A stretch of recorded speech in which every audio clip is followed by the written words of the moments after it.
জঙ্গল থেকে উদ্ধার চুরি যাওয়া বাইক। গ্রামের মানুষ বাইকের সন্ধান দেন পুলিশকে। করিতকরওয়া পুলিশ জঙ্গল থেকে উদ্ধার করে আনে চুরি যাওয়া বাইক। আজ বাইক মালিকের হাতে তুলে দেওয়া হলো সেই বাইক। জানা গেছে 28শে জুন গভীর রাতে জিরানিয়া এলাকার রাকেশ দেবনাথের বাইক চুরির ঘটনা ঘটে। পরে জিরানিয়া থানায় লিখিত অভিযোগ দায়ের করেন বাইক মালিক। চুরি যাওয়া বাইক এনে রাখা হয় কুয়াডেপার গভীর জঙ্গলে। সীমান্ত পার করার পরিকল্পনা থেকে চোরের দল জঙ্গলে বাইক রেখে দেয়। পরে স্থানীয় মানুষের নজরে আসে বাইকটি। বাইক উদ্ধারের ঘটনা জানিয়ে মধুপুর থানার পুলিশ কি জানিয়েছেন দেখুন।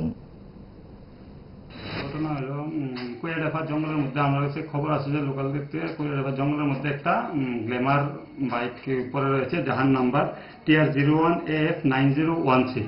তো এই খবর মূলে আমাদের স্টাফ এখানে যায়, গিয়ে দেখে একটা আনক্লেমড অবস্থায় একটা বাইক লাল কালারের গ্ল্যামার এই কুয়াডেপার জঙ্গলে পড়া অবস্থায় আছে।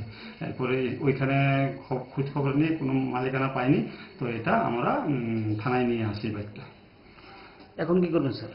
বাইকটা থানায় নিয়ে আসার পরে আমাদের এই চালানোর মাধ্যমে আমরা এটা রেজিস্ট্রেশন দেখে এটার মালিকের সঙ্গে যোগাযোগ হয়েছে। মালিক জিরানিয়া থেকে এসছে।